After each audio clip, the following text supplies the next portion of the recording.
பெரியோர்களே, சகோதர சகோதரிகளே, அல்லாஹ் ஜல்ல ஷானஹு வ தஆலாவுடைய பேரருளால் அவனுடைய மார்க்கத்தை அதன் தூய்மையான வடிவில் அறிந்து நம்முடைய வாழ்க்கையில் நடைமுறைப்படுத்துவதன் மூலம் சுவர்க்கத்தை அடைந்து கொள்ள வேண்டும் என்ற ஒரு தூய்மையான நோக்கத்தோடு இந்த இடத்திலே நாம் எல்லோரும் ஒன்று சேர்ந்திருக்கின்றோம். இந்த மஜ்லிஸ் அல்லாஹுக்கு மிக விருப்பமான ஒரு மஜ்லிஸ் ஆகும்.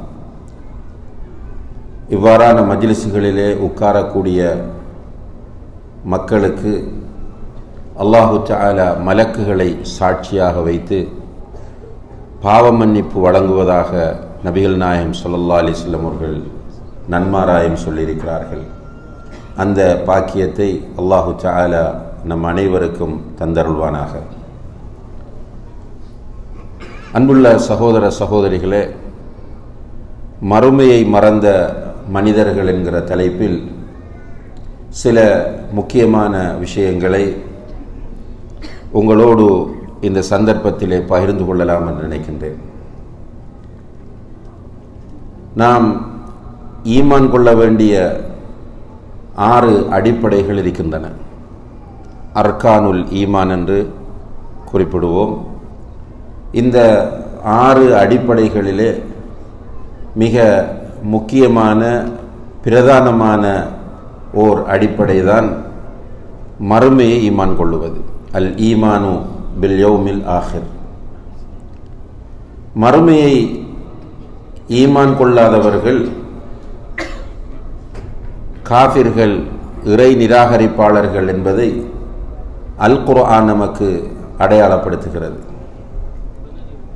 காஃபிர்கள் அஇதா மித்னா வ குன்னா துராபன் வ இதாமன் அஇன்னா லமபூஸூன், நாம் மரணித்து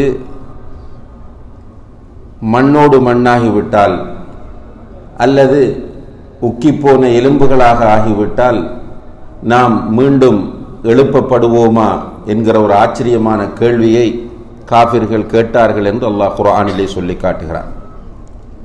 காஃபிர்களை பொறுத்தவரையில் இந்த உலக வாழ்க்கை தான் அவர்களுக்குரிய இடமாகும். அவர்கள் இதை பற்றி சொல்லும்போது மாஹிய இல்லா ஹயாத்துன துன்யா நமூது வ நஹ்யா வமா யுஹ்லிகுனா இல்ல தஹர். இந்த உலக வாழ்க்கை இருக்கிறது, இதிலே நாம் வாழுகிறோம், மரணிக்கிறோம், காலம்தான் நம்மை அழித்து விடுகின்றன என்று அவர்கள் சொல்லக்கூடியவர்களாக இருந்தார்கள் என்பதை அல்லாஹ் குர்ஆனில் சொல்கிறான். அதேபோன்று காஃபிர்கள் சொல்லிக் கொண்டிருந்தார்கள், இன்ஹிய இல்லா ஹயாத்துன துன்யா நமூது வ நஹ்யா. இந்த உலக வாழ்க்கை இருக்கிறது, இதிலே நாம் வாழுகிறோம், மரணிக்கிறோம். வமா நஹ்னு பிமபூஸீன், இதற்கு பிறகு நாம் எழுப்பப்பட மாட்டோம் என்கிற ஒரு சிந்தனையோடு அவர்கள் இருந்து கொண்டிருந்தார்கள். ஆனால் முஃமின்களை பொறுத்தவரையில் அல்லாஹ் சொல்கிறான், இன்னா அஹ்லஸ்னாஹும் பிகாலிசத்தின் திக்ரத்தார். மறுமை வீட்டை நினைவு கூறுவதற்காக வேண்டி சிறப்பாக நாம் அவர்களை தேர்வு செய்தோம் என்று அல்லாஹ் குர்ஆனிலே குறிப்பிடுகிறான். இப்போ மூமின்களுடைய இயல்பு என்னவென்றால், அவர்கள் மறுமையை நம்புவார்கள், அதே நேரத்தில் அந்த மறுமையை பற்றி நிறைய அவர்களுக்கு மத்தியிலே பேசிக்கொண்டு நினைவு கூர்ந்து கொண்டிருப்பார்கள். மறுமை நிச்சயமான ஒன்றாகும். இதிலே நம்மை பொறுத்தவரையில் யாருக்குமே இரண்டாவது கருத்து இருக்க முடியாது. மறுமை உண்மையானது, மறுமை என்பது நிச்சயமானது. அல்லாஹ் ஜல்ல ஷானஹு வ தஆலா இந்த உலகத்தை ஒரு நாள் அழிப்பான். அழித்த பிறகு அல்லாஹு தஆலா மீண்டும் எல்லோரையும் இந்த பூமியிலிருந்து எழுப்புவார். இதை பற்றி அவன் அல் குர்ஆனிலே பல இடங்களிலே சொல்லி காட்டுகிறான். இதா ஜுல்சிலத்தில் அர்து ஜில்சாலஹா, பூமி பயங்கரமான முறையில் உசுப்பப்பட்டால், அதாவது சூர் ஊதப்படுகிற போது இந்த பூமி உசுப்பப்படும், பூமி அதிர்ச்சி போன்று ஏற்படும். வ அஹ்ரஜத்தில் அர்து அஸ்காலஹா, பூமியில் உள்ள சுமைகள் எல்லாம் வெளியே வரும். சுமைகள் என்று சொல்வதற்கு தப்சீர் ஆசிரியர்கள் பல்வேறு கருத்துக்களை முன்வைத்தாலும் அதில் அடக்கப்பட்ட மனிதர்களை அது குறிக்கும் என்பதுதான் பெரும்பாலான தப்சீர் ஆசிரியர்களுடைய கருத்தாகும். இப்போ பூமியிலே அடக்கப்பட்ட அத்தனை பேரும் வெளியே கொண்டு வரப்படுவார்கள். அப்படி வெளியே கொண்டு வரப்பட்டு அங்கே அவர்கள் மஹ்ஷரிலே நிற்க வேண்டிய ஒரு நிலை ஏற்படும். அந்த மஹ்ஷருடைய நிலையை பற்றி அல் குர்ஆனும் நிறைய நபிமொழிகளும் நமக்கு நினைவூட்டி கொண்டிருக்கின்றன. மஹ்ஷரிலே மனிதர்கள் எழுப்பப்படும் போது அவர்கள் உடம்பிலே ஆடை இல்லாமல், காலிலே செருப்பில்லாமல், ஹத்னா செய்யப்படாதவர்களாக அவர்கள் எழுப்பப்படுவார்கள். இந்த பூமியில் தான் அவர்கள் எழுப்பப்படுவார்கள். ஆனால் இந்த பூமி வேறு பூமியாக மாற்றப்படும். யௌம துபத்தலுல் அர்த் கைரல் அர்த், இந்த பூமி வேறு பூமியாக மாற்றப்படும். மின்ஹா ஹலக்னாக்கும் வஃபீஹா நுஈதுக்கும் வமின்ஹா நுக்ரிஜுக்கும் தாரத்தன் உக்ரா, இந்த பூமியிலிருந்து தான் உங்களை நாம் படைத்தோம், மீண்டும் இந்த பூமிக்குள் நீங்கள் வருவீர்கள், பிறகு இன்னும் ஒரு முறை அந்த பூமியிலிருந்து நீங்கள் எழுப்பப்படுவீர்கள் என்று அல்லாஹு தஆலா குர்ஆனிலே சொல்கிறான். அப்ப இந்த பூமி வேறு பூமியாக ஆக்கப்படும். ரசூலுல்லாஹி அலைஹி வஸல்லம் அவர்கள் சொல்கிறார்கள், குர்சத்தின் நகி, அதாவது அந்த ரொட்டியை போன்று அல்லது வெள்ளி பாளையை போன்று இந்த பூமி மாற்றப்படும். இந்த பூமியிலே வேறு எந்த ஒன்றுமே இருக்காது, கட்டிடங்கள் இருக்காது, அடையாளங்கள் இருக்காது, எதுவுமே இருக்காது. இவ்வாறான பூமியிலே இந்த உலகத்தில் வாழ்ந்த எல்லா மக்களும் எழுப்பப்படுவார்கள். எழுப்பப்படுகிற போது அல்லாஹு தஆலா சூரியனை ஒரு மைலுக்கு அப்பால் கொண்டு நிறுத்துவார். கமிக்தாரி மீலின், மீல் என்று ரசூலுல்லாஹி அலைஹி வஸல்லம் அவர்கள் குறிப்பிடக்கூடிய அந்த வார்த்தைக்கு ஹதீஸ் விளக்க உரையாளர்கள் இரண்டு கருத்துக்களை முன்வைக்கிறார்கள். மீல் என்பது சுருமா போடுவதற்காக பயன்படுத்தக்கூடிய குச்சி என்று சொல்கிறார்கள். அப்போ ஒரு 3 இன்ச் அளவு இருக்கக்கூடிய ஒரு குச்சி, அந்த அளவு சூரியன் தலைக்கு மேலே கொண்டு வரப்படும் என்று சொல்கிறார்கள். அதிகமான அறிஞர்கள் ஒரு மைல் அளவு தூரத்திற்கு கொண்டு வரப்படும் என்கிறார்கள். இப்ப சூரியன் இன்றைக்கு பூமியிலிருந்து சுமார் 9,30,00,000 மைல்களுக்கு அப்பால் இருக்கிறது. கிலோமீட்டர் அல்ல, 9,30,00,000 மைல்களுக்கு அப்பால் இருக்கிறது. இந்த சூரியன் மறுமையிலே பூமியிலிருந்து 1 மைலுக்கு மேலே கொண்டு வரப்படும். அந்த நேரத்தில் மஹ்ஷரில் மக்கள் ஒரு நாள் தான் இருக்க வேண்டி வரும், ஒரே ஒரு நாள் அல்லாஹ்வுடைய பார்வையில். அந்த ஒரு நாள் என்பதும் முழுக்க பகலாகவே இருக்கும். ஏனென்றால் புவி சுழற்சியும் கிடையாது, சூரிய ஓட்டமும் கிடையாது. சூரியன் வைத்த இடத்தில் இருக்கும், பூமியும் பறந்து விரிந்ததாக இருக்கும். ஒரே ஒரு நாள் பகலாக அது இருக்கும். அப்போது மனிதர்களுடைய உடம்பிலிருந்து வியர்வை கொட்ட ஆரம்பிக்கும். இந்த சூரியன் தலைக்கு மேலே 1 மைலுக்கு அப்பால் கொண்டு வைக்கப்படுகிற அந்த நிகழ்வு ஒரு நாள் என்று நம்ம குறிப்பிட்டோம். இது அல்லாஹ்வுடைய பார்வையில் ஒரு நாள். ஆனால் நம்முடைய கணிப்பீட்டில் அது 50,000 வருடங்கள் என்று நபிகள் நாயகம் ஸல்லல்லாஹு அலைஹி வஸல்லம் அவர்கள் சொல்கிறார்கள். இந்த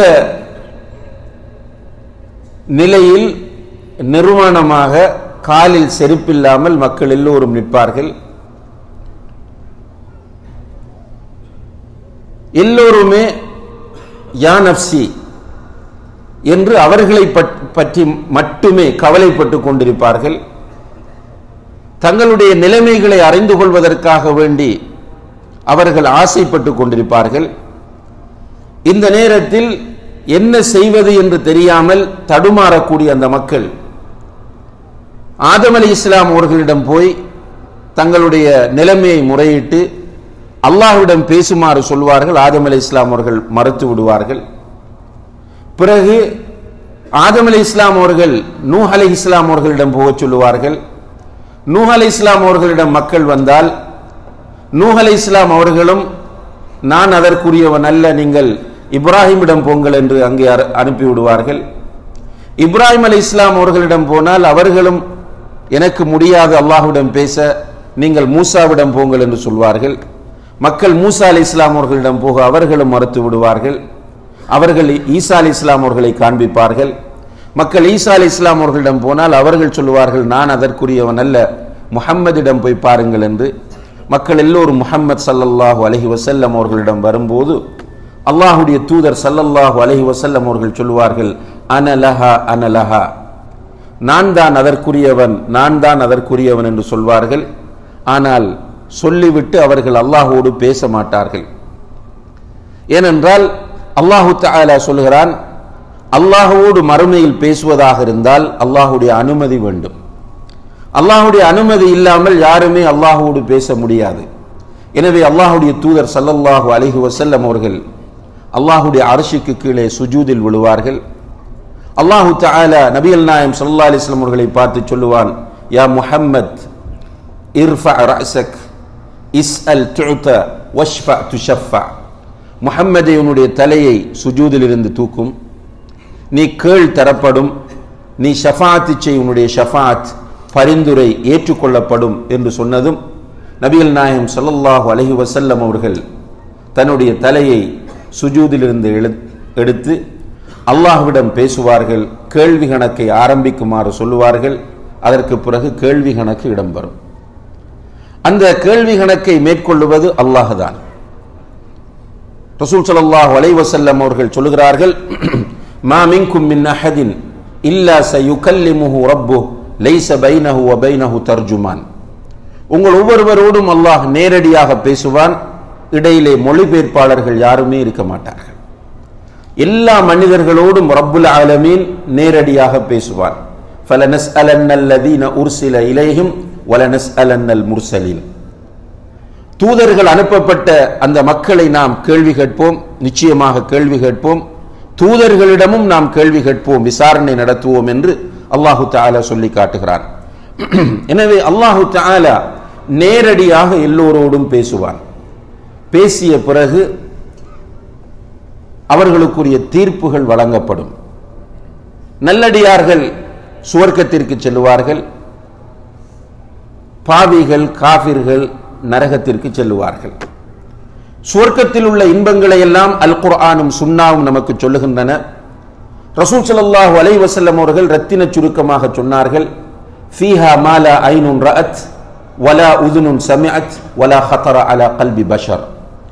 அந்த சுவர்க்கத்தில் எந்த கண்ணுமே கண்டிருக்காத, எந்த ஒரு காதுமே கேட்டிருக்காத, எந்த ஒரு உள்ளமுமே கற்பனை பண்ணியிருக்காத இன்பங்கள் நிறைந்து போயிருக்கின்றன என்று சொல்லிவிட்டு சொன்னார்கள், நீங்கள் விரும்பினால் இந்த குர்ஆன் வசனத்தை ஓதிக்கொள்ளுங்கள்.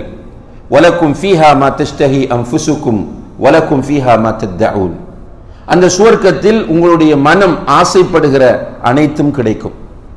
உங்களுடைய மனசு எவைகளை எல்லாம் ஆசைப்படுகிறதோ அது அனைத்தும் உங்களுக்கு கிடைக்கும். நீங்கள் கேட்கிற அனைத்தும் அந்த சுவர்க்கத்தில் கிடைக்கும் என்கிற அந்த குர்ஆன் வசனத்தை ஓதி காண்பிக்கிறார்கள். சுவர்க்கத்து இன்பங்களை எல்லாம் பட்டியலிட்டு கொண்டு வந்த அல்லாஹ்வுடைய தூதர் ஸல்லல்லாஹு அலைஹி வஸல்லம் அவர்கள் சொல்கிறார்கள், சுவர்க்கத்து இன்பங்களை சுவர்க்கவாசிகள் அனுபவித்துக் கொண்டிருக்கும் போது அல்லாஹ் கேட்பான், ஹல் துரீதூன ஷைஅன் அஸீதுக்கும், உங்களுக்கு மேலதிகமாக இன்னும் ஏதாவது வேண்டுமா என்று கேட்பான். சுவர்க்கத்தில் உள்ள எல்லா இன்பங்களையும் அந்த மக்கள் அனுபவித்துக் கொண்டிருப்பார்கள். அப்போது அல்லாஹ் கேட்கிறான், இன்னும் மேலதிகமாக ஏதாவது உங்களுக்கு வேண்டுமா என்று. சுவர்க்கவாசிகள் சொல்லுவார்கள், யா அல்லாஹ், மஹ்ஷரிலே பாவிகளாக இருந்த மக்கள் முகங்கள் கருத்து போய் இருந்தார்கள், அந்த நேரத்தில் எங்களுடைய முகத்தை நீ பிரகாசமாக ஆக்கவில்லையா? இந்த சிராத் என்ற பாலத்தை கடக்க முடியாமல் மக்கள் கஷ்டப்பட்டு கொண்டிருந்தார்கள், அந்த நேரத்தில் அதை கடக்கிற பாக்கியத்தை நீ எங்களுக்கு கொடுக்கவில்லையா? சுவர்க்கத்திலே நுழைய வைத்து இவ்வளவு இன்பங்களை எல்லாம் தந்திருக்கிறாயே, இதற்கு மேலும் மேலதிகமாக ஏதாவது வேண்டுமா என்று கேட்டால் நாங்கள் என்ன சொல்வது யா அல்லாஹ் என்று சுவர்க்கவாசிகள் கேட்பார்கள். அப்போது அல்லாஹ் சொல்லுவான், இன்னலக்கும் மௌஇதன் உரீது அன் உன்ஜிஸகுமூஹு, உங்களுக்கு நான் அளித்த ஒரு வாக்குறுதி இருக்கிறது, அந்த வாக்குறுதியை நான் நிறைவேற்றப் போகிறேன் என்று அல்லாஹு தஆலா சொல்லுகிற நேரத்தில் அவர்களுக்கும் சுவர்க்கவாசிகளுக்கும் அல்லாஹுக்கும் இடையில் உள்ள திரை நீக்கப்படும். அப்போது சுவர்க்கவாசிகள் தங்களுடைய கண்களால் அல்லாஹுவை பார்ப்பார்கள் என்று அல்லாஹுடைய தூதர் ஸல்லல்லாஹு அலைஹி வஸல்லம் அவர்கள் சொல்லிவிட்டு சொன்னார்கள், சுவர்க்கத்தில் கிடைக்கிற இன்பங்களில் சுவர்க்கவாசிகளுக்கு இதைவிட ஒரு இன்பம் வேறு எதுவுமே இருக்க மாட்டாது என்று சொல்கிறார்கள். அல்லாஹு தஆலா அந்த பாக்கியத்தை நம் எல்லோருக்கும் தர வேண்டும். அதே நேரத்தில் நரகத்தின் கொடுமையை அல் குர்ஆனும் ஹதீஸும் நமக்கு சொல்லுகின்றன. அந்த பயங்கரத்தை மிக விலாவாரியாக குர்ஆனும் ஹதீஸும் சொல்லுவதை நாம் பார்க்கிறோம். ரசூல் ஸல்லல்லாஹு அலைஹி வஸல்லம் அவர்கள் ரத்தின சுருக்கமாக நரகத்தின் கொடூரத்தை, அந்த பயங்கரத்தை பற்றி சொல்லும் போது, நரகத்திலே ஒரு மனிதருக்கு கிடைக்கிற ஆக குறைந்த தண்டனை என்னவென்றால், அவருக்கு நெருப்பாலான செருப்பு அணிவிக்கப்படும். அந்த செருப்பை அவர் அணிந்தால் அவருடைய மூளை கொதிக்கும் என்றார்கள். நஅூது பில்லாஹி மின்ஹா. இதுதான் நரகத்தின் மிக குறைந்த தண்டனை என்றால், ஏனைய நிலைகளை நாம் சிந்தித்து பார்க்க கடமைப்பட்டிருக்கிறோம். அன்புள்ள சகோதர சகோதரிகளே, மறுமை என்று ஒன்று இல்லை என்ற ஒரு பெரும் கூட்டம் இருக்கிறார்கள். நாம் மரணித்தால் மண்ணோடு மண்ணாகி போவோம் என்ற சிந்தனையோடு ஒரு பெரும் கூட்டம் இந்த உலகத்திலே வாழ்கிறார்கள், வாழ்ந்தார்கள், வாழுவார்கள். ஆனால் மறுமை இருக்கிறது என்று நம்பிய நிலையில் உள்ள மக்களில் பெரும்பாலானவர்கள் மறுமையை மறந்த நிலையில் வாழ்ந்து கொண்டிருப்பதுதான் ஆச்சரியமான ஒன்றாகும். உண்மையிலேயே இன்றைக்கு நம்முடைய சிந்தனைகளை எல்லாம் ஆக்கிரமிப்பிருப்பது இந்த உலக வாழ்க்கைதான். காலையில் எழுந்ததிலிருந்து இரவு தூங்கச் செல்லுகிற வரைக்கும் உலகத்தை பற்றி கவலைப்படுகிறோம், உலகத்தின் மீது கவனம் செலுத்துகிறோம், உலகத்திற்காக வேண்டி என்ன செய்ய வேண்டும் என்றாலும் தயாராகிறோம். அதே நேரத்தில் நாம் மறுமையை மறந்து போய்க் கொண்டிருக்கிறோம். இந்த மறுமையை மறந்ததனால் அன்புள்ள சகோதர சகோதரிகளே, நாம் படைக்கப்பட்ட நோக்கத்தையும் நாம் மறந்துவிட்டோம். உண்மையிலே இந்த உலகத்தில் நாம் வீணாக படைக்கப்படவில்லை என்று அல்லாஹு தஆலா சொல்கிறார். அஃபஹஸிபதும் அன்னமா خلقناكم அபஸா, உங்களை நாம் வீணாக படைத்திருக்கிறோம் என்று நீங்கள் நினைத்துக் கொண்டிருக்கிறீர்களா? அல்லாஹ்வுடைய கேள்வி சூரத்துல் முஃமினூன் என்ற அத்தியாயத்தில் அல்லாஹு தஆலா கேட்கிறான். அஃபஹஸிபதும் அன்னமா خلقناكم அபஸா, உங்களை நாம் வீணாக படைத்திருக்கிறோம் என்று நீங்கள் நினைத்துக் கொண்டிருக்கிறீர்களா? وَأَنَّكُمْ إِلَيْنَا لَا تُرْجَعُونَ, மீண்டும் நம்மிடம் நீங்கள் மீட்டப்பட மாட்டோம் என்று எண்ணி வாழ்ந்து கொண்டிருக்கிறீர்களா? அதாவது மீண்டும் நம்மிடம் வர மாட்டோம், மறுமை என்ற ஒன்று இல்லை என்ற எண்ணத்தோடு நீங்கள் வாழ்ந்து கொண்டிருக்கிறீர்களா என்று அல்லாஹு தஆலா நம்மை பார்த்து கேட்கிறார். மனிதர்கள் வீணாக படைக்கப்படவில்லை. அல்லாஹு தஆலா இந்த உலகத்தில் மனிதர்களை படைத்த நோக்கத்தை அல் குர்ஆனிலே அவன் சொல்லி காட்டுகிறான். இந்த உலகத்தில் எதனையுமே அல்லாஹு தஆலா வீணாக படைக்கவில்லை. வானங்கள், பூமிகள், அவை இரண்டிலும் இருக்கக்கூடியவை, அவை இரண்டுக்கும் இடையில் இருக்கக்கூடியவை, அனைத்தையுமே அல்லாஹு தஆலா ஒரு அர்த்தத்தோடு தான் படைத்திருக்கிறான். குறிப்பாக பூமியில் உள்ளவற்றை பற்றி அல்லாஹ் சொல்லும் போது ஹுவல்லதி خلق لكم ما في الارض جميعا, பூமியில் உள்ள அனைத்தையும் அவன்தான் உங்களுக்காக வேண்டி படைத்தான் என்று மனிதனிடத்திலே சொல்லுகிறான். பூமியில் உள்ள அனைத்தையுமே மனிதனுடைய நலனுக்காக அல்லாஹ் படைத்திருக்கிறான். மனிதனை ஏன் படைத்தான் என்பதை அவன் சொல்லும் போது வமா خلقத்துல் ஜின்ன வல் இன்ஸ இல்லா லியஅபுதூன், மனிதர்களையும் ஜின்களையும் என்னை இபாதத் செய்வதற்கே அன்றி நான் படைக்கவில்லை என்று சொல்கிறான். அன்புள்ள சகோதர சகோதரிகளே, என்னை இபாதத் செய்வதற்காக படைத்தேன் என்று சொல்லாமல் அந்த செய்தியை உறுதிப்படுத்துவதற்காக வேண்டியும் அந்த செய்தியினுடைய கனவியை நம்முடைய உள்ளங்களில் பதிய செய்வதற்காகவும் சொல்லுகிறான். மனிதர்களையும் ஜின்களையும் என்னை இபாதத் செய்வதற்கே அன்றி நான் படைக்கவில்லை. மனிதர்கள் படைக்கப்பட்ட 100% நோக்கமும் என்னவென்றால் ரப்புல் ஆலமீனுடைய அபதுகளாக, அவனுடைய அடிமைகளாக இந்த உலகத்தில் அவர்கள் வாழ்ந்து காட்ட வேண்டும் என்பது. அடிமைகளாக வாழ்வது என்று சொன்னால் அல்லாஹு தஆலா எப்படி வாழ வேண்டும் என்று விரும்புகிறானோ அந்த அடிப்படையில் நம்முடைய வாழ்க்கையை அமைத்துக் கொள்வது. எப்படி வாழக்கூடாது என்று விரும்புகிறானோ அந்த வாழ்க்கை முறையிலிருந்து நம்மை விடுவித்துக் கொள்வது. இதுதான் அல்லாஹு தஆலா இந்த உலகத்தில் நம்மை படைத்த நோக்கமாகும். உண்மையிலேயே இந்த நோக்கத்தை நாம் அடைகிறோமா இல்லையா என்பதை சோதித்து பார்ப்பதற்காக வேண்டி பல சோதனைகளையும் அல்லாஹு தஆலா இந்த உலகத்தில் ஏற்பாடு செய்திருக்கிறான். சாதாரணமான சோதனைகள் அல்ல, மிக கடுமையான சோதனைகளை அல்லாஹு தஆலா இந்த உலகத்திலே ஏற்பாடு செய்திருக்கிறான். மறுமையை நம்பிய மனிதர்களுக்கு இந்த சோதனைகள் எல்லாம் சாதாரணமானவை. மறுமையை நம்பி வாழக்கூடிய மனிதர்கள் இந்த சோதனைகளை எல்லாம் இலகுவாக எதிர்கொண்டு வெற்றி அடைவார்கள். ஆனால் மறுமையை மறந்த மனிதர்கள் இந்த சோதனைகளிலே தோற்று விடுகிறார்கள்.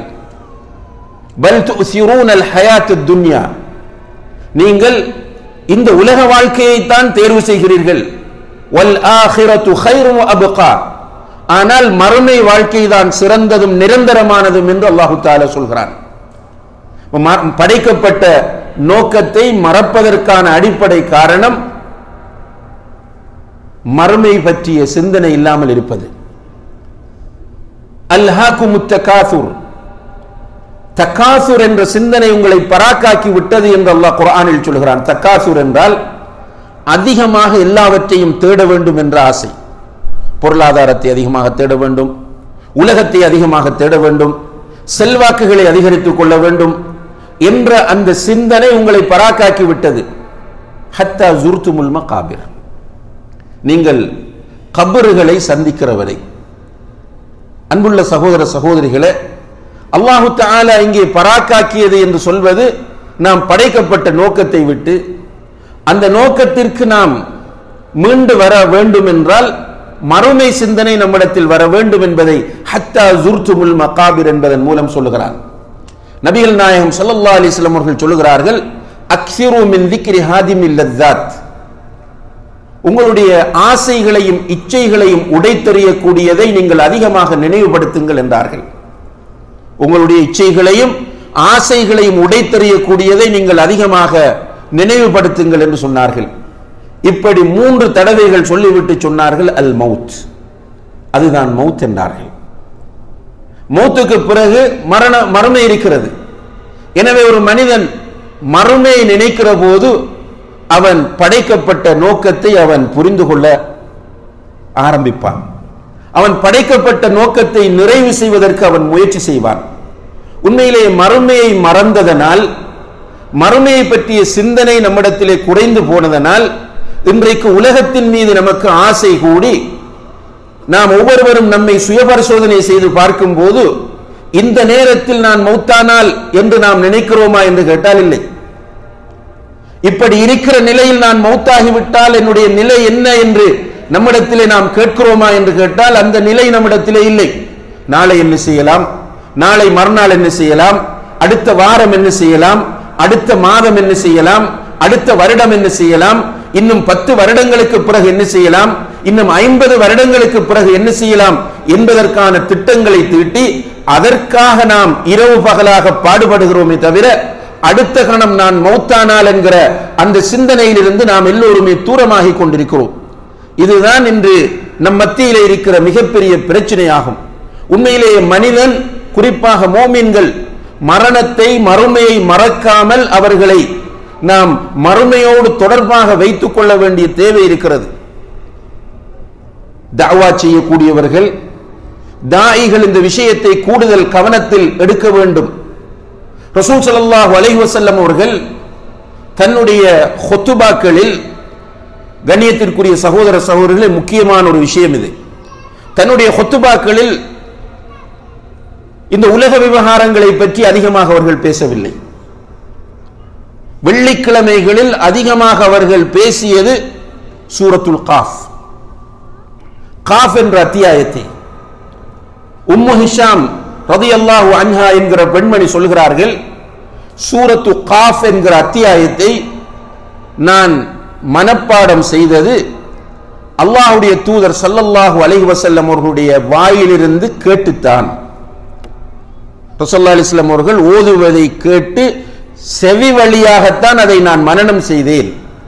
ஏனென்றால் அல்லாஹ்வுடைய தூதர் ஒவ்வொரு வெள்ளிக்கிழமையிலும் மிம்பரிலே வைத்து இந்த சூராவை ஓதுவார்கள் என்று சொல்கிறார்கள். ரசூலுல்லாஹி அலைஹி வஸல்லம் அவர்களுடைய அதிகமான ஹுத்பாக்களில் சூரத்து காஃப் பயன்படுத்தப்பட்டிருக்கிறது. உண்மையிலே நாம் ஒவ்வொருவரும் அதிகமாக ஓத வேண்டிய ஒரு சூறாவாக இந்த சூரத்து காஃப் இருக்கிறது. முடியுமானால் நீங்கள் வீட்டுக்கு சென்ற பிறகு சூரத்து காஃப் என்கிற அத்தியாயத்தை எடுத்து, கஹஃப் அல்ல, காஃப் என்கிற 50வது அத்தியாயம், இந்த அத்தியாயத்தை எடுத்து ஓதி பாருங்கள். முழுக்க முழுக்க அது மறுமையைத்தான் நமக்கு நினைவூட்டுகிறது. மறுமையை மிக பயங்கரமான முறையில் நமக்கு நினைவூட்டுகிறது. இதை மிம்பர்களில் வைத்து நபி ஸல்லல்லாஹு அலைஹி வஸல்லம் அவர்கள் அதிகமாக செய்திருக்கிறார்கள். அது மட்டுமல்ல, ரசூல் ஸல்லல்லாஹு அலைஹி வஸல்லம் அவர்கள் மிம்பருக்கு ஏறிவிட்டால் மிம்பரிலே நின்று கொண்டு மக்களை உறங்க வைக்கிறவர்களாக அவர்கள் இருந்ததில்லை. மிம்பரிலே இருந்து கொண்டு மக்களை தூங்க வைக்கிற ஒரு ஹத்தீபாக அவர்கள் மிம்பரில் நின்றதே கிடையாது. ரசூல் ஸல்லல்லாஹு அலைஹி வஸல்லம் அவர்கள் மிம்பருக்கு ஏறிவிட்டால் அலா சௌத்துஹு, அவர்களுடைய சத்தம் உயரும், இஹ்மர்ர வஜ்ஹுஹு, அவர்களுடைய முகம் சிவக்கும், கஅன்னஹு முன்திரு ஜெய்ஷ், அவர்கள் மிம்பரிலே நின்று கொண்டு பேசுவதை பார்த்தால் ஒரு படை தளபதியை போன்று நின்று கொண்டு பேசுவார்கள். அங்கே அவர்கள் சொல்லுவார்கள், சப்பஹத்கும் அவ் மஸ்ஸத்கும், மறுமை உங்களுக்கு காலையில் வந்துவிடும் அல்லது மாலையில் வந்துவிடும் என்பது போன்றுதான் அவர்களுடைய உரை இருக்கும் என்று சஹாபாக்கள் குறிப்பிடுகிறார்கள். இன்றைக்கு சில தாயிகள் மிம்பர்களில் நின்று கொண்டு ஹத்தீபுகள் கொஞ்சம் சத்தத்தை உயர்த்தி மக்களை விழிப்படையக்கூடிய முறையில் பேசுகிற போது அதை விமர்சனம் செய்கிறவர்களும் இருக்கிறார்கள். கத்தி பேசுகிறார்கள், மிம்பரில் வைத்து அழுது கொண்டு நடிக்கிறார்கள் என்றெல்லாம் விமர்சனம் செய்கிறவர்களும் நம்முடைய சமுதாயத்தில் இருக்கிறார்கள். நபிகள் நாயகம் ஸல்லல்லாஹு அலைஹி வஸல்லம் அவர்கள் எதை விரும்பினார்கள் என்றால், இந்த மறுமையோடு தொடர்புள்ளவர்களாக இந்த மக்களை ஆக்க வேண்டும், மறுமை நினைவோடு இவர்கள் எப்போதும் இருக்க வேண்டும், மறுமையை மறந்து விட்டால் உலகத்தில் இவர்கள் மூழ்கி விடுவார்கள் என்பதிலே ரசூல் ஸல்லல்லாஹு அலைஹி வஸல்லம் அவர்கள் மிக கவனமாக இருந்தார்கள். அடிக்கடி அவர்கள் மிம்பரில் வைத்து நரகத்தை பற்றி பேசுவார்கள். நரகத்தை பற்றி பேசுகிற போது நரகத்தை நேரடியாக பார்ப்பது போன்ற உணர்வை சஹாபாக்கள் பெறுவார்கள். ரசூல் ஸல்லல்லாஹு அலைஹி வஸல்லம் அவர்கள் நரகத்தை பற்றி பேசிவிட்டால் மஸ்ஜிதிலே இருக்கிறவர்கள் அழக்கூடிய நிலை இருந்தது. நுஅமான் இப்னு பஷீர் ரலியல்லாஹு அன்ஹு அவர்கள் சொல்கிறார்கள், ஒரு நாள் ரசூல் ஸல்லல்லாஹு அலைஹி வஸல்லம் அவர்கள் மிம்பரிலே நின்று கொண்டு சொன்னார்கள், அன்தர்துகுமுன் நார், அன்தர்துகுமுன் நார், அன்தர்துகுமுன் நார், உங்களுக்கு நான் நரகத்தை எச்சரிக்கை செய்கிறேன், உங்களுக்கு நான் நரகத்தை எச்சரிக்கை செய்கிறேன், உங்களுக்கு நான் நரகத்தை எச்சரிக்கை செய்கிறேன் என்று திரும்ப திரும்ப சொன்னார்கள். அவர்கள் சொல்லும் போது சத்தம் அதிகரித்தது, அவர்களுடைய தோளில் கிடந்த துண்டு கீழே விழுகிறது. நான் மிம்பருக்கு பக்கத்திலே உட்கார்ந்திருந்தேன். அவர்கள் அந்த அன்தர்துக்கு முன்னார் என்று கூறிய அந்த சத்தம் என்னுடைய காதில் எப்படி விழுந்ததோ அதே போன்று வெளியிலே நிற்கிற ஒருவருக்கு கேட்கிற அளவுக்கு சத்தத்தை உயர்த்தி சொன்னார்கள். இதை அவர்கள் அன்தர்துக்கு முன்னார் என்று சொல்லி முடிக்க மஸ்ஜிதிலே இருந்த சஹாபாக்கள் எல்லோரும் தங்களுடைய கைகளுக்குள் முகங்களை மறைத்துக் கொண்டு தேம்பி தேம்பி அழுதார்கள் என்று நுஅமான் இப்னு பஷீர் ரலியல்லாஹு அன்ஹு அவர்கள் சொல்கிறார்கள். இன்றைக்கு அந்த நிலைகள் எல்லாம் மிம்பர்கள் இழந்து விட்டன. மிம்பர்களில் வந்தால் பெரும்பாலான மிம்பர்களை பார்த்தால் யாருக்காவது திட்டுவது, யாரையாவது விமர்சிப்பது, அல்லது அரசியல் பேசுவது, அல்லது விஞ்ஞானம் பேசுவது, அல்லது சைக்காலஜி பேசுவது என்கிற ஒரு இடமாக மிம்பர் மாறிவிட்டது. மிம்பரிலே வைத்து அதிகமாக அல்லாஹ்வுடைய தூதர் ஸல்லல்லாஹு அலைஹி வஸல்லம் அவர்கள் மறுமையை நினைவுபடுத்தினார்கள் என்றால் அது சுன்னா. இது மறுமையை அதிகமாக நினைவுபடுத்தும் போது மக்களும் மறுமைக்கு தங்களை தயார்படுத்திக் கொள்வார்கள். அது மட்டுமல்ல, சுன்னாவை பற்றி இன்று நிறைய நாம் பேசுகிறோம், சுன்னாவுக்காக நிறைய சர்ச்சைகளும் செய்கிறோம். அல்ஹம்துலில்லாஹ், இது ஒரு வகையான சுன்னாவின் மீது உள்ள ஆர்வத்தை நமக்கு காட்டுகின்றன. அதே நேரத்தில் அன்புள்ள சகோதர சகோதரிகளே, பெண்களுக்கு அல்ல ஆண்களை பொறுத்தவரையில் பொது மையவாடிகளை, மக்பராக்களை, கபிரிஸ்தான்களை ஜியாரத் செய்வது, போய் தரிசித்து விட்டு வருவது சுன்னா, வலியுறுத்தப்பட்ட சுன்னா. எத்தனை பேர் செய்கிறோம்? ரசூல் ஸல்லல்லாஹு அலைஹி வஸல்லம் அவர்கள் ஆரம்பத்தில் இதை தடை செய்திருந்தார்கள்.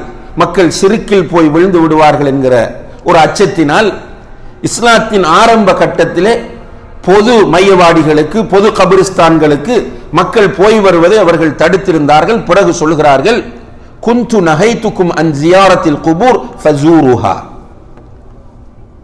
பொது கபிரிஸ்தான்களை சந்திப்பதை, ஜியாரத் செய்வதை நான் உங்களுக்கு தடை செய்திருந்தேன். இப்போது நீங்கள் அதற்கு போங்கள், ஜியாரத் செய்யுங்கள். ஃபஇன்னஹா துதக்கிருக்குமுல் ஆஹிரா. அப்படி நீங்கள் பொது மையவாடிகளுக்கு, கபிரிஸ்தான்களுக்கு போய் வருவது உங்களுக்கு மறுமையை நினைவூட்டும் என்று சொன்னார்கள். மறுமையை நினைவூட்டும் என்கிற அடிப்படையில் கபிரிஸ்தான்களுக்கு போய் வர சொல்கிறார்கள்.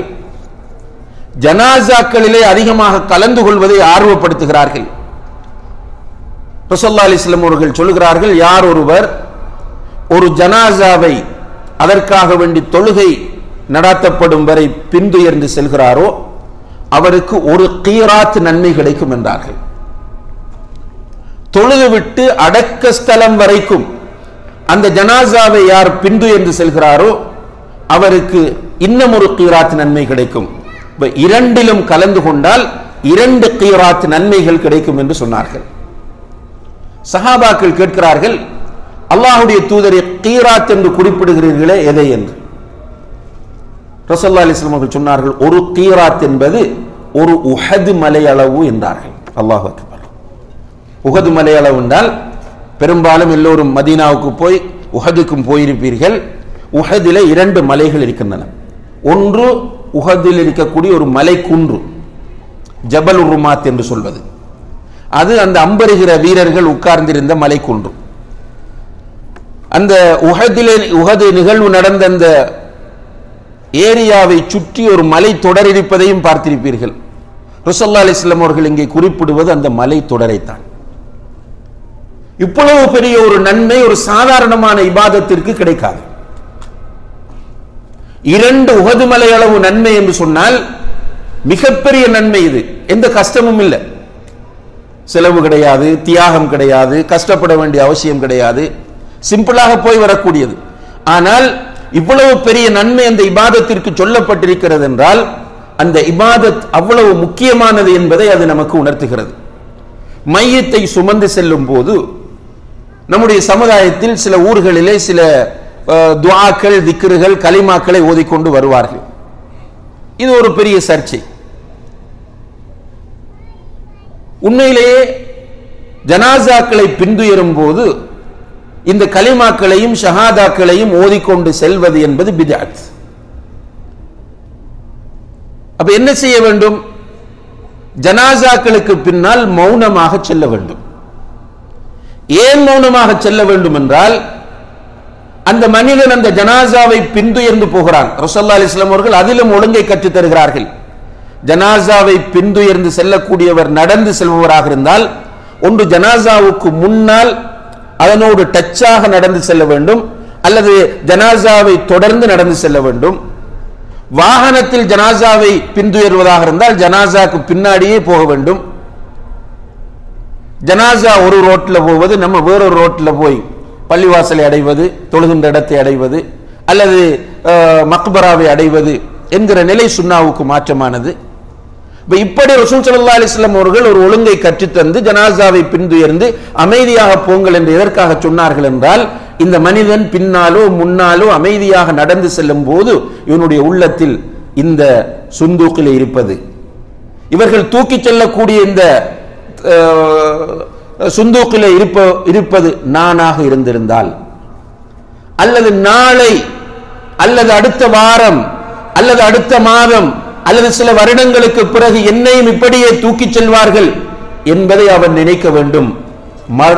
மறுமை பற்றிய நினைவு அவனுக்கு வர வேண்டும் என்பதற்காக வேண்டித்தான் இதை வலியுறுத்தினார்கள். உண்மையிலே சஹாபா பெருமக்கள் ஜனாசாவை பின்துயர்ந்து செல்வார்கள், அழுது கொண்டு செல்வார்கள்.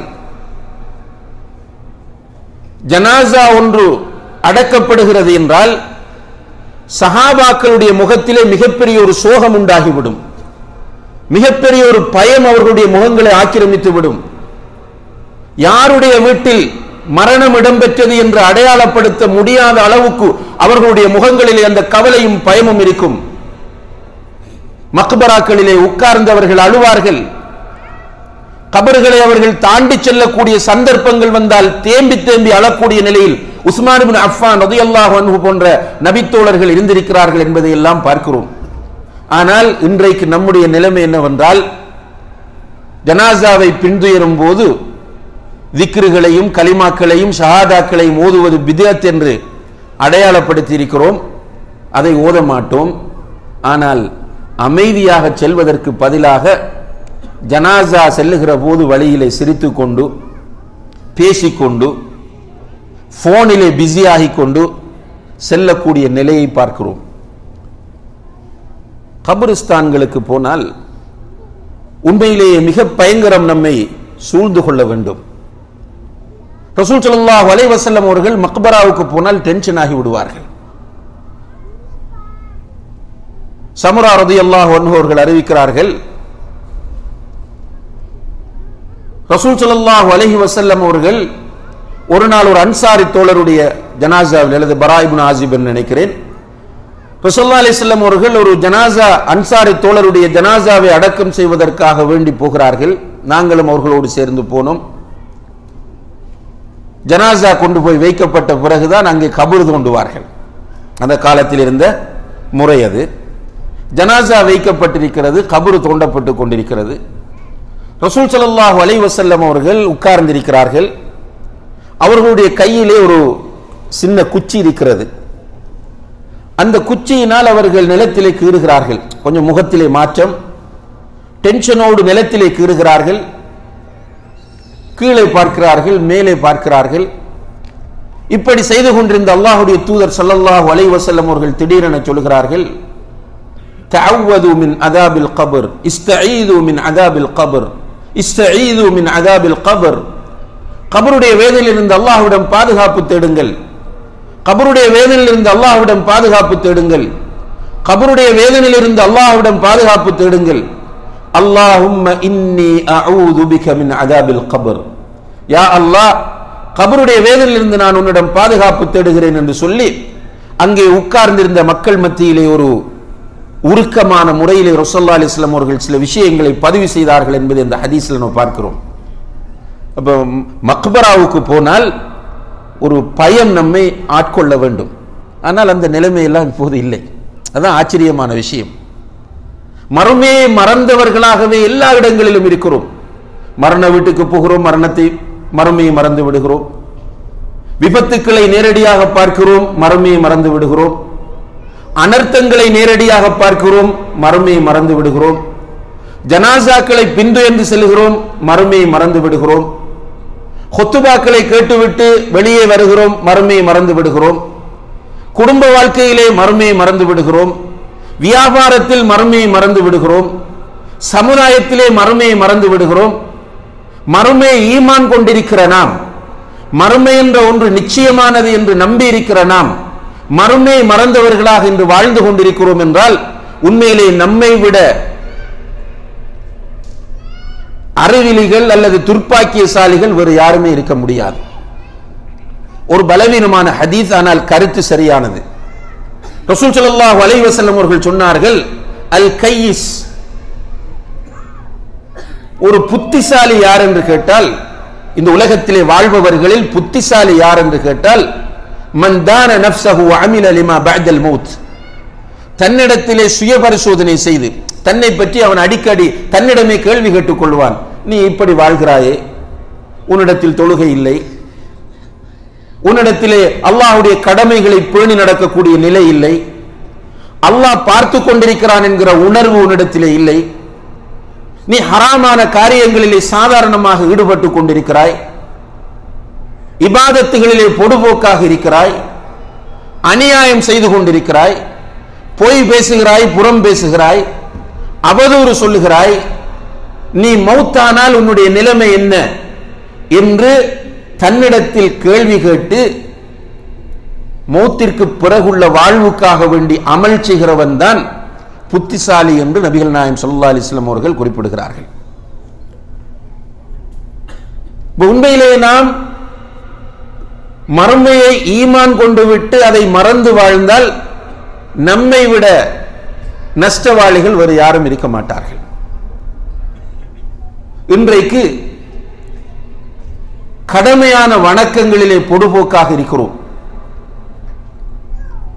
கடமையான வணக்கங்கள் என்று சொல்லும் போது ஐங்கால தொழுகை, ரமலான் மாதம் நோன்பு நோட்பது, ஜக்காத்தை உரிய முறையில் வருடம் பூர்த்தியாகும் போது கணக்கு பார்த்து கொடுப்பது, வசதி கிடைத்தால் ஹஜ்ஜுக்கு போய் வருவது, பெற்றோரை கவனிப்பது, மனைவிமாருக்கு கொடுக்க வேண்டிய அல்லது அவர்களுக்கு செய்ய வேண்டிய கடமைகளை செய்வது, பிள்ளைகளுக்கு செய்ய வேண்டிய கடமைகளை செய்வது, அண்டை வீட்டாருக்கு செய்ய வேண்டிய கடமைகளை செய்வது, இப்படி நம்மீது அல்லாஹும் அல்லாஹுடைய தூதரும் விதியாக்கி இருக்கக்கூடிய கடமையாக்கி இருக்கக்கூடிய வணக்கங்களில் பொடுபோக்கு நம்மிடத்திலே காணப்படுகிறது என்றால் இது மறுமையை மறந்ததன் அடையாளம் என்பதை நாம் மறந்துவிடக் கூடாது. மறுமையிலே அல்லாஹு தஆலா நம்மோடு பேசுகிற போது முதலாவது கேட்க போகிற கேள்வி தொழுதாயா என்கிற கேள்வி. தொழுதாயா என்று சொன்னால் வெள்ளிக்கிழமை தொழுதாயா, பெருநாள் தொழுதாயா என்கிற கேள்வி அல்ல. 5 நேர தொழுகை நேரம் குறிக்கப்பட்ட கடமையாகும். அந்த நேரம் குறிக்கப்பட்ட அந்த கடமையை உரிய நேரத்தில் நிறைவேற்றுவது, அதுவும் அதான் சத்தம் கேட்கக்கூடிய அளவுக்கு தூரத்தில் ஒருவர் இருப்பாராக இருந்தால் அவர் பள்ளிவாசலுக்கு போய் அந்த தொழுகையை ஆணாக இருந்தால் நிறைவேற்றுவது, ஜமாத்தோடு தொழுவது. அப்ப தொழுதாயா என்று அல்லாஹ் கேட்பது இவை அனைத்தையும் உள்ளடக்கியது. இன்றைக்கு தொழுகையிலே நம்மிடத்திலே பொடுபோக்கு இருக்கிறது என்றால் அது மறுமையை மறந்ததன் அடையாளமாகும். மஹ்ஷரிலே வைத்து கண்ணியத்திற்குரிய சகோதர சகோதரிகளே, ஒரு பாவத்திற்காக தண்டனை கொடுக்கப்படுமாக இருந்தால், மஹ்ஷரில் வைத்து தண்டனை கொடுக்கப்படுமாக இருந்தால் அது ஜக்காத்து கொடுக்காதவர்களுக்கு கொடுக்கப்படக்கூடிய தண்டனை தான். மஹ்ஷரிலே வைத்து ஜக்காத்து கொடுக்காதவர்களுக்கு பலவிதமான தண்டனைகள் வழங்கப்படும் என்பதை குர்ஆனும் ஹதீஸும் நமக்கு சொல்லுகின்றன. இப்படி இருக்க நான் தேடிய பணம், நான் சம்பாதித்த சொத்து, இதிலே ஜக்காத்து கொடுத்து விட்டேனாக இருந்தால் எல்லாம் குறைந்துவிடும் என்று நினைத்து ஜக்காத்து கொடுக்காமல் ஒருவன் இருக்கிறான் என்று சொன்னால் நிச்சயமாக அவன் மறுமையை மறந்திருக்கிறான்.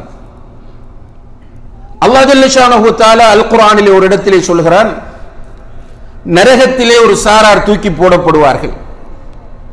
அவர்கள் நரக வேதனை தாங்க முடியாமல் வஹும் யஸ்தரிஹூன ஃபீஹா, கூக்குரலிட்டு அவர்கள் கத்துவார்கள். யஸ்தரிஹூன என்றால் சுராஹ் என்பதிலிருந்து வந்தது. நரக வேதனை தாங்க முடியாமல் கூக்குரலிட்டு அவர்கள் கத்துவார்கள். எப்படி கத்துவார்கள்? ரப்பனா அக்ரிஜ்னா நஅமல் சாலிஹன் கைரல்லதி குன்னா நஅமல். யா அல்லாஹ், எங்களுடைய இரட்சகனே, இந்த நரகத்திலிருந்து எங்களை வெளியேற்றி விடு, இந்த நரக வேதனை எங்களால் தாங்க முடியாமல் இருக்கிறது என்று கூக்குரலிட்டு கத்தி அவர்கள் சொல்லுகிறார்கள், நஅமல் சாலிஹன் கைரல்லதி குன்னா நஅமல். உலகத்தில் இருக்கும் போது செய்தது போன்று அநியாயமான காரியங்கள் நாங்கள் செய்யாமல் சாலிஹான அமல்களை நாங்கள் செய்வோம், எனவே எங்களை நரகத்திலிருந்து வெளியாக்கி விடு என்று கத்துவார்கள். அன்புள்ள சகோதர சகோதரிகளே, சஹாபா பெருமக்கள் சாலிஹான அமல்கள் செய்வதிலே போட்டி போட்டார்கள். அவர்களிடத்தில் அதிலே பொறாமை இருந்தது. ஏழை சஹாபாக்கள் அல்லாஹ்வுடைய தூதரிடம் வந்து நிற்கிறார்கள். அல்லாஹ்வுடைய தூதரே, ذهب أهل الدثور بالأجور, செல்வந்தர்கள் நன்மைகளை எல்லாம் கொள்ளையடித்துக் கொண்டு போகிறார்கள். யுஸல்லூன கமா நுஸல்லி, நாங்கள் தொழுவது போன்றே அவர்களும் தொழுகிறார்கள். வயசூமூன கமா நஸூம், நாங்கள் நோன்பு நோட்பது போன்று அவர்களும் நோன்பு நோட்கிறார்கள். ஆனால் வயத்தஸத்தகூன பிஃபுதூலி அம்வாலிஹிம், அவர்களிடத்தில் நிறைய பணம் இருக்கிறது, அந்த பணத்தில் மேலதிகமாக உள்ளதை வைத்து அவர்கள் தர்மம் செய்து எங்களை விட அவர்கள் நன்மைகளை கொள்ளையடித்து செல்கிறார்கள். இப்படி நன்மைகளை கொள்ளையடிப்பதற்கு எங்களுக்கும் ஏதாவது ஒரு ரூட்டை சொல்லித்தாருங்கள் என்று கேட்கிறார்கள். பெண்கள் வந்து கேட்கிறார்கள், யா ரசூலல்லாஹ், ஆண்களுக்கு நீங்கள் எந்த நேரமும் கற்றுக் கொடுக்கிறீர்கள், அவர்களுக்கு நிறைய வகுப்புகள் எடுக்கிறீர்கள், பயான்கள் பண்ணுகிறீர்கள், எங்களுக்கு வகுப்புகள் நீங்கள் எடுப்பதில்லை, எங்களுக்கும் ஒரு நாளை ஒதுக்கி தந்து நீங்கள் கற்றுத்தர வேண்டும் என்று கேட்கிறார்கள். சதகா செய்யுங்கள் என்று சொல்லும் போது அள்ளி கொண்டு வந்து கொட்டுகிறார்கள். அவரை விட இவர் கூட கொடுக்க வேண்டும் என்று நினைக்கிறார், இவரை விட அதிகமாக அவர் கொடுக்க வேண்டும் என்று நினைக்கிறார். கடைசியிலே சிலர் வந்து நிற்கிறார்கள் அல்லாஹ்வுடைய தூதருக்கு முன்னால், யா ரசூலல்லாஹ், நீங்கள் தர்மம் செய்ய சொன்னீர்கள், எல்லோரும் அள்ளி வந்து கொட்டி இருக்கிறார்கள், எங்களால் எதுவும் தர முடியவில்லையே என்று அங்கே வந்து நின்று அழுகிறார்கள். இவைகளெல்லாம் அவர்கள் மறுமை நினைவோடு இருந்ததற்கான அடையாளங்களாகும். ஆனால் இன்றைக்கு உலக விஷயங்களிலே நம்மிடத்திலே போட்டி இருக்கிறது. அவர் ஒரு வாகனம் வாங்கினால் அதை விட சிறந்த வாகனம் நான் வாங்க வேண்டும், அவர் ஒரு வீடு கட்டினால் அதை விட பெரிய வீடு நான் கட்ட வேண்டும், அவரை விட என்னுடைய மகன் உயர்ந்த கல்வியை பெற வேண்டும் என்று உலக விஷயத்தில் போட்டி போடுகிறோம். மறுமை விஷயத்திலே மிக பிற்போக்கான நிலையை நாம் அடைந்து கொண்டிருக்கிறோம். என்ன நினைக்கிறோம் தெரியுமா? மறுமை விஷயத்தில் அவ்வப்போது தொழுது கொள்வோம். ஃபஜ்ர் தொழுகை சூரியன் உதித்த பிறகு தொழுவோம், லுஹர் தொழுகை அசருடைய நேரம் நெருங்கும் போது தொழுவோம், மக்ரிப் தொழுகையை சில நேரம் இஷாவுடைய நேரத்தில் தொழுவோம். சில நேரங்களில் சில தொழுகைகள் மிஸ் ஆகி போகும். நமக்கு நாமே சொல்லிக் கொள்ளக்கூடிய ஆறுதல் என்ன தெரியுமா? எத்தனையோ பேர் தொழாமல் இருக்கிறார்கள், நான் இப்படியாவது தொழுது கொள்கிறேனே என்று நமக்கு நாம் ஆறுதல் சொல்லிக் கொண்டு போய்கொண்டிருக்கிறோம். இதுதான் நம்முடைய நிலை. ஆனால் அந்த சஹாபாக்கள், சலஃபு சாலிஹீன்கள், சுன்னத்தான தொழுகை மிஸ் ஆனால் கை செய்யப்பட்டார்கள். சுன்னத்தான தொழுகை மிஸ் ஆகி விட்டது என்பதற்காக கை செய்யப்பட்டார்கள். சுன்னத்தான சதகா செய்ய முடியவில்லை என்பதற்காக அழுதார்கள். சுன்னத்தான திக்ருகள் விடுபட்டதற்காக அல்லாஹ்வுடைய தூதரிடம் போய் அதற்கு தீர்வு கேட்டார்கள். உண்மையிலேயே மறுமையை மறந்த நிலையில் நாம் இருப்பது என்பது மிகவும் ஆபத்தான ஒன்றாகும். மறுமையை நம்மிடத்திலே அதிகரித்துக் கொள்வதற்காக வேண்டி நான் ஆரம்பத்திலே குறிப்பிட்டது போல, அன்புள்ள சகோதர சகோதரிகளே, ஹத்தீபுகளே, தாயிகளே, அதிகமாக ஹொத்துபாக்களில் இந்த தலைப்புகள் உள்வாங்கப்பட வேண்டும். சுவர்க்கத்தை பற்றி அதிகமாக பேசப்பட வேண்டும், நரகத்தை பற்றிய தலைப்புகள் அடிக்கடி கொடுக்கப்பட வேண்டும். ஒரே இந்த தலைப்பா என்று பொதுமக்கள் கோபித்துக் கொள்ளக்கூடாது, சலித்துக் கொள்ளக்கூடாது. அந்த தலைப்புகளை நேசிக்க வேண்டும். அதே போன்று மக்காவில் அருளப்பட்ட சூறாக்கள் இருக்கின்றன, அந்த சூறாக்களை அதிகமாக ஓத வேண்டும். அதனுடைய தர்ஜமாக்களை முடியுமானவரை படிக்க வேண்டும். குறிப்பாக சூரத்து காஃப் அடிக்கடி மிம்பர்களில் நினைவுபடுத்தப்பட வேண்டும். அல்லது நாமாவது நம்முடைய வீடுகளில் குடும்பத்தோடு உட்கார்ந்து அதனுடைய தர்ஜமாவை படிக்க வேண்டும். சூரத்து காஃப் கண்டிப்பாக வாசிக்கப்பட வேண்டிய ஒரு சூரா. அதே போன்று முடியுமானவரை மக்பராக்களை, பொது கபிரிஸ்தான்களை, பொது மையவாடிகளை ஜியாரத் செய்யக்கூடிய தன்மை நம்மிடம் வர வேண்டும். அதே போல நம்மிடத்திலே, நமக்கு மத்தியிலே மறுமையை நினைவு கூறுவதற்கான அமர்வுகள் உண்டாக்கப்பட வேண்டும். சஹாபாக்கள் எப்படி இருந்தார்கள் என்றால், ஒருவர் மற்றவரை காணும் போது தஆல் இஜ்லிஸ் நுமின் ஸஆ என்று அழைப்பார்கள். வாருங்கள் உட்கார்ந்து ஒரு மணி நேரம் ஈமான் கொள்ளுவோம் என்று. வாருங்கள் உட்கார்ந்து ஒரு மணி நேரம் ஈமான் கொள்வோம். அப்படியான நண்பர்கள் வட்டத்தை நாம் உருவாக்க வேண்டும். நம்முடைய வீட்டுச் சூழலை அப்படி உருவாக்க வேண்டும். குடும்பத்தோடு சில நேரங்களில் உட்கார்ந்து மறுமையை நினைவு கூற வேண்டும். எந்த நேரமும் நம்முடைய உள்ளத்தை மரணிக்க செய்யக்கூடிய விஷயங்களையே பேசிக் கொண்டிருப்பதை நாம் விட்டுவிட வேண்டும். இந்த சஹாபாக்களுடைய நடைமுறையிலே அவர்கள் ஓரிடத்தில் ஒன்று சேர்ந்தால் சூரத்துல் அஸ்ரை ஓதாமல் கலைந்து செல்ல மாட்டார்கள் என்பதை பார்க்கிறோம். அப்படின்னு என்ன மீனிங்? உட்கார்றது, நம்ம எல்லோரும் சேர்ந்து சூரத்துல் ஃபாத்திஹாவை ஓதுவோம் என்று ஓதுவதா என்றால் இல்லை. அல்லது சூரத்துல் அஸ்ரை ஓதுவோமா என்று கேட்டால் அப்படியும் இல்லை. அதாவது சூரத்துல் அஸ்ர் சொல்லக்கூடிய கருத்துக்களை நம் மத்தியிலே படிப்பது. ஹதீஸ்களை பார்க்கிற போது உண்மையான நண்பர்களை அடையாளப்படுத்துகிற நேரத்தில் அவர்களை பார்க்கிற போது அல்லாஹுடைய நினைவு நமக்கு வரும் என்று நபி ஸல்லல்லாஹு அலைஹி வஸல்லம் அவர்கள் சொல்கிறார்கள். அப்படியான நண்பர்களோடு நெருக்கமான தொடர்புகளை ஏற்படுத்திக் கொள்வது மறுமை நினைவோடு நாம் இருப்பதற்கு நமக்கு நிச்சயமாக உதவி செய்யும் என்பதை நாம் நினைவிலே கொள்ள வேண்டும். எனவே அன்புள்ள சகோதர சகோதரிகளே, நாம் எல்லோருமே இந்த உலகத்தில் தற்காலிகமாக வாழக்கூடியவர்கள், மரணம் நிச்சயமானது என்பதை ஈமான் கொண்டவர்கள், இந்த உலகம் அழியக்கூடியது என்பதையும் ஈமான் கொண்டவர்கள், மரணத்திற்கு பிறகு ஒரு வாழ்க்கை இருக்கிறது என்பதையும் ஈமான் கொண்டவர்கள், உலகம் அழிந்த பிறகு ஒரு வாழ்வு இருக்கிறது என்பதையும் ஈமான் கொண்டவர்கள். எனவே இந்த உலக வாழ்க்கை என்பது தற்காலிகமானது என்பதை ஈமான் கொண்ட நாம் உண்மையான வாழ்க்கை மறுமை வாழ்க்கைதான் என்பதிலே தெளிவோடும் உறுதியோடும் இருந்து கொள்ள வேண்டும். அங்கே போய் நின்று கை சேதப்படுவதிலே எந்த விதமான அர்த்தமும் இருக்காது. சூரத்துல் ஃபஜ்ரின் இறுதி பகுதியிலே அல்லாஹு தஆலா சொல்லி காட்டுகிறான், வஜாஅ ரப்புக வல் மலகு ஸஃபன் ஸஃபா, மலக்குகள் அணி அணியாக நிற்பார்கள், அல்லாஹ் வருவான். மலக்குகள் அணி அணியாக நிற்பார்கள், அல்லாஹ் வருவான். அல்லாஹ் வந்த பிறகு நம்ம ஏற்கனவே குறிப்பிட்ட அந்த ஹதீஸின் அடிப்படையில் அல்லாஹு தஆலா கேள்வி கணக்கை ஆரம்பிப்பான். அல்லாஹு தஆலா ஒருவராக கேள்வி கேட்கும் போது அவர்கள் நல்லவர்களாக மறுமை நினைவோடு வாழ்ந்தவர்களாக இருந்தால் கேட்கிற கேள்விகளுக்கெல்லாம் பதில் சொல்லுவார்கள். மறுமையை மறந்தவர்களாக மறுமையை மறுத்தவர்களாக இருந்தால் அவர்களுடைய தலைகள் கீழே தொங்கிக் கொண்டிருக்கும். நிமிர்ந்து பார்க்க அவர்களுடைய குற்ற உணர்வு விடாது. அல்லாஹு தஆலா கேள்வி கேட்டுக்கொண்டே இருப்பான். ஒவ்வொன்றாக கேட்பான். உன்னுடைய ஆயுளை எப்படி கழித்தாய்? உன்னுடைய இளமை பருவத்தை எப்படி நீ செலவிட்டாய்? உன்னுடைய பொருளாதாரம் உனக்கு எப்படி வந்தது? நீ எப்படி அதை செலவு செய்தாய்?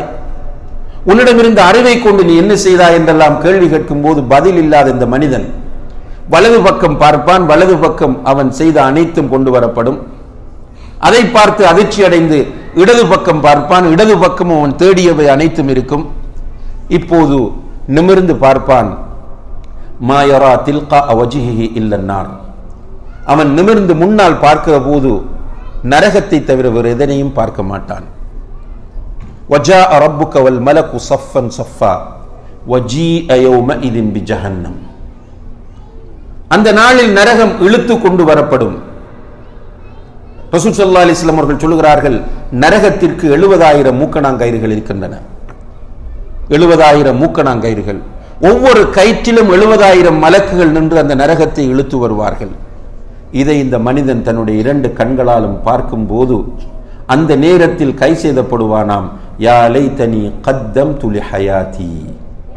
சூரத்துல் ஃபஜ்ரின் இறுதியிலே அல்லாஹ் சொல்கிறான், எனக்கு ஏற்பட்ட கை சேதமே, என்னுடைய இந்த வாழ்க்கைக்காக நான் முற்படுத்தி இருக்க கூடாதா என்று கை சேதப்படுவான். அதாவது உலகத்தில் இருக்கிற போது இந்த என்னுடைய உண்மையான வாழ்க்கைக்காக வேண்டி நான் ஏதாவது தேடி முற்படுத்தி இருக்க கூடாதா என்று நரகத்தை தன்னுடைய கண்களால் பார்க்கிற போது கை சேதப்படுவான். அல்லாஹ் கேட்கிறான், ஃபஅன்னா லஹு ذிக்ரா, நரகத்தை கண்ணால் பார்க்கும் போது ஞானம் வந்து படிப்பினை பெற்று அந்த ஞானத்திலும் படிப்பினையிலும் என்ன பிரயோசனம் இருக்கிறது என்று அல்லாஹு தஆலா கேட்கிறான். அல்லாஹ் அந்த நிலையிலிருந்து நம் அனைவரையும் பாதுகாக்க வேண்டும். எனவே அல்லாஹு தஆலா நம்முடைய உறவினர்கள், நண்பர்கள், நம்மோடு ஒன்றாக இருந்தவர்கள் பலரை மரணிக்க செய்திருக்கிற நேரத்தில் இதுவரைக்கும் நம்முடைய உயிரை அல்லாஹு தஆலா போட்டு வைத்திருக்கிறான் என்றால், இன்னும் துனியாவிலே மூழ்கி உலகத்திலே மூழ்கி உலகத்தை அனுபவிப்பதற்காக வேண்டி அல்லாஹு தஆலா நம்முடைய ஆயுளை நீடிக்கவில்லை. நம்முடைய நிலையை உணர்ந்து தௌபா செய்து பாவ மன்னிப்பு கேட்டு அல்லாஹ்விடத்தில் மீண்டு நம்முடைய வாழ்க்கையை சீர் செய்து கொள்ள வேண்டும் என்பதற்கான அவகாசமாகத்தான் இதை அல்லாஹ் தந்திருக்கிறான். இந்த உண்மையை நாம் ஒவ்வொருவரும் புரிந்து கொண்டு அல்லாஹ்விடத்தில் துஆ செய்வோம், அல்லாஹ்விடத்தில் தௌபா செய்வோம், அவனிடத்திலே மீண்டு வருவோம். நாம் எந்த நோக்கத்திற்காக படைக்கப்பட்டோமோ அந்த நோக்கத்தை இந்த உலகத்தில் அடைந்து கொள்வதற்கு பாடுபடுவோம். எல்லாம் வல்ல அல்லாஹ் ஜல்ல ஷானஹு வ தஆலா அதற்கு நம் எல்லோருக்கும் தௌஃபீக் செய்வானாக.